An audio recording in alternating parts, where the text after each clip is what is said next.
Star Wars collectors, and welcome to another Bossk Bounty video.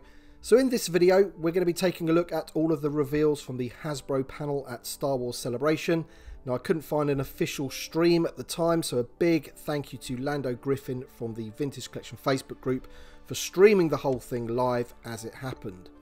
So plenty of Vintage Collection and Black Series to check out and give you my thoughts along the way. So if you do happen to enjoy the video, please leave a like down below and we'll get straight into this. So I'm going to start with the Vintage Collection and Obi-Wan Kenobi. Now we already knew about this figure of course due to him being on the back of the Merrick Boba Fett card back. But this is the first time that we get to see the figure properly in high definition and with lots of images.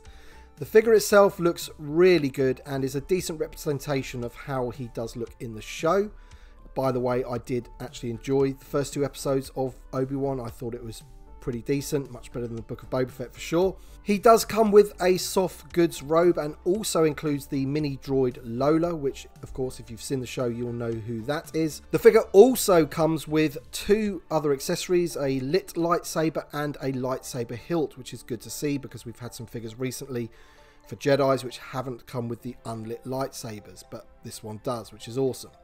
But for me, what really sets this figure off is the card back. I think the image that they have chosen is absolutely gorgeous. He looks great on there, and it's just that blue background behind Obi-Wan all lit up there. What a perfect Vintage Collection card back this is. Really, really happy with that. As with the Reva figure, the Obi-Wan logo there is stretched right across the card back, which looks great. Now, you may be wondering why we only have the one reveal from the Kenobi series for the Vintage Collection. And this is very disappointing indeed, especially when the Black Series gets a whole bunch of figures for the show. Now, this is kind of how it works with the Vintage Collection versus the Black Series. The Black Series does always seem to get the main characters from new media, whereas the Vintage Collection obviously concentrates on a lot of other things, including the original trilogy. And this is something that I feel that we need to get into Hasbro's head about, in that I feel that, you know, the Vintage Collection does have a lot of fans that want the new media figures, not just the original trilogy. Of course, there are a lot of fans out there that are of a certain age that just want the original trilogy figures on those card backs. They want to finish the 96, but at the same time, you know, I want those Inquisitors in the Vintage Collection, and at the moment, we're just going to have to wait. So what else did we see for the Vintage Collection? Well, we got our first look at the Dark Trooper. This was a previously pipeline figure, and man, does this thing look absolutely awesome. As I've mentioned in other videos, this figure is a deluxe figure and will be in the same box styles as the Boba Fett and Ahsoka and some of the other ones that we have. Now the reason for this is because of the extra world building accessories, and also because it's a fairly large figure. Now I thought that meant that we would be getting some flame effects for their feet like we are with the Black Series version, but I was totally shocked to see that they are also including their charging stations. Now these look really, really cool and can also clip together, so if you happen to buy multiple sets, you can really build out that scene where they're all getting charged up before they're let loose. The figure itself looks as good as it gets, amazing sculpt, bags of detail, and accurate to the source material. Can't wait for this one, and 100% will be buying more than one for sure. Next up for the Vintage Collection, we have another 3-pack in the same style as the Skiff Guard 3-pack, with 3 carded figures all in one box. Now what's amazing about this is that all 3 of these are from the brand new video game Jedi Survivor, which is the follow-up to Jedi Fallen Order. The pack contains a Riot Scout Trooper, a Magna Guard, and a KX security droid. Now they did show an image with the Gaming Greats logo on it, and on that image Cal Kestis was there, but usually, as you know, with these Gaming Greats figures, they all tend to be repaints and kit bashes, and Cal Kestis will need to be an all new figure. So my guess is that we will have to wait for Cal Kestis to be released in the main line sometime in the near future. All 3 card back images look pretty decent to me. They all sport the brand new logo for Jedi Survivor. Unfortunately, we weren't provided with official images of the card backs, so I've had to use this image from the con.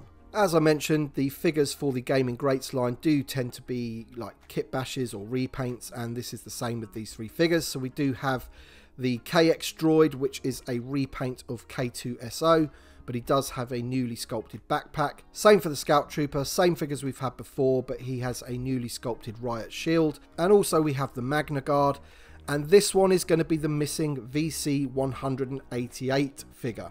So anyone with OCD can now relax. One of the highlights for me was the reveal of Antoc Merrick's Astromech droid. Now this to me does show that Hasbro are listening to the fans. Of course the droid should have originally been included with that X-Wing, but of course we got Antoc Merrick instead. But at least we can now complete that setup.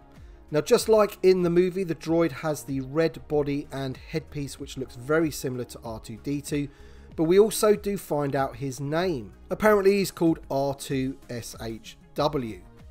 Now the card back looks to be a complete artist's impression, because at no point in the film do we get a decent close-up of him sitting in the back of the X-Wing.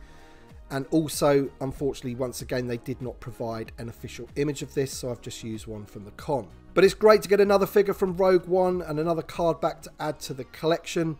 Not 100% keen on the price for this one. I think he's $16.99, which is $2 more than Obi-Wan. And Obi-Wan is an all-new figure in the main line. I think this just comes down to the fact that this one is a fan channel exclusive, and we have to pay for the privilege. Next up, we have another army building 4-pack. This time they've gone with the Echo Base Soldier. So this is quite funny really, because this figure has gone from a highly sought after, very expensive figure on the secondary market to being re-released and easily available, and now they've put him into a 4-pack.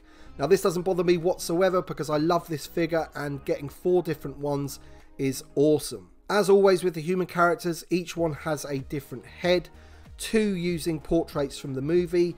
I can't remember their names. Emily did mention them on the stream, but I apologise, I can't remember which ones they are. And then 2 others to add diversity to your collection. Finally, for the vintage collection, we have 3 pipeline figures to be excited about, 2 brand new figures and 1 repack. So first up we have Paz Vizsla. Now they didn't offer too much information about this figure, but it has been since confirmed by the SWCA guys on their interview with Patrick that this will be a deluxe figure and will probably come in one of those boxes. At the end of the day, he's a pretty big figure, so you can kind of understand that. We're also getting Star Killer, which will be a repack, and we're also getting Hunter from the Bad Batch. And if they're going to make Hunter, you can be sure that the rest of the team will follow. But of course, with the vintage collection, they won't all come at once. We're going to have to wait for those, but at least they are on the cards.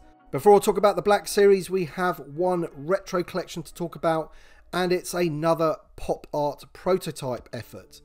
Now this time they've gone with the Snowspeeder Luke, and at the end of the day, the novelty of these is really starting to wear off on me, but I'm sure there's people out there that do want them, otherwise they wouldn't keep making them. Will I buy it? Yes, but just the one. I'm not too bothered about getting all of the colour variations, and the only reason I'm going to be buying it is because I have all the others. But I would have been just as happy if they'd stopped at the Stormtrooper. Alright then, so moving on to the Black Series, and wow, were the 6-inch collectors spoiled this time around. All 4 Inquisitors from the Obi-Wan show have been revealed. Of course, you already had the Reva figure, but we now have the Grand Inquisitor, the 5th brother, and the 4th sister to go with Reva. They all look great, they're all brand new sculpts, they look amazing together, and this is where being a TVC collector becomes quite frustrating. The Black Series always does seem to get the new media characters first. You just have to look at the Bad Batch. They have the whole crew, and we're only just getting the Hunter figure pipeline. So it is a shame it's this way, and as I mentioned before, you know, the vintage collection fans do want these new characters as well. But they do look great, these figures. Black Series fans are going to be very, very happy with these indeed. Straight from the new show, and they're going to be available later on this year. Also revealed was a Macquarie concept 2-pack with Obi-Wan and Vader. Now, concept figures have never really interested me that much. I always prefer characters from the final media and how they look in the shows. But I'm guessing some people are going to like these. They do look pretty cool, and these 2 are available in a 2-pack. Also revealed for the Black Series was the Season 7 version of Darth Maul, something that we've already got in the vintage collection. And again, this figure looks awesome. He looks pretty much a clone of the vintage collection version, just bigger. And again, fans of the Clone Wars and the Black Series are going to be very happy with this one. Also revealed for the Black Series was Ayla Secura. Now this was a pipeline figure, but we now get to see her in the flesh. She looks pretty cool and will be included in the Attack of the Clones packaging, which I think may be the first time that you've got a figure in that packaging. I can't really remember, but again, it looks pretty cool. Also revealed for the Black Series was another figure that we already have in the vintage collection, and that is the Season 2 Grieg Karga. So I'm not really too sure how well this is going to sell in the Black Series, but I guess he was needed in that Mandalorian lineup. Again, once again, he looks very, very similar to the vintage collection version, just in a bigger scale. The Black Series is also getting the Riot Scout Trooper from the new Jedi Survivor game. Once again, part of the Gaming Greats lineup, and once again, looks very similar to the vintage collection version. Comes with the Riot Shield, all that kind of thing. And finally, for the Black Series, you had two pipeline figures. These are from the Old Republic.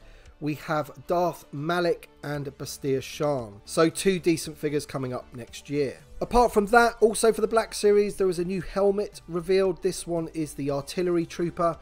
Easy one for Hasbro to do. Straight repaint of the Stormtrooper helmet or the Incinerator Trooper helmet. In fact, it's pretty much the Incinerator Trooper helmet, but yellow. And apart from that, they did reveal the next HasLab, which is going to be Black Series once again, but this time it's going to be a lightsaber. Now, this is going to be Reva's lightsaber.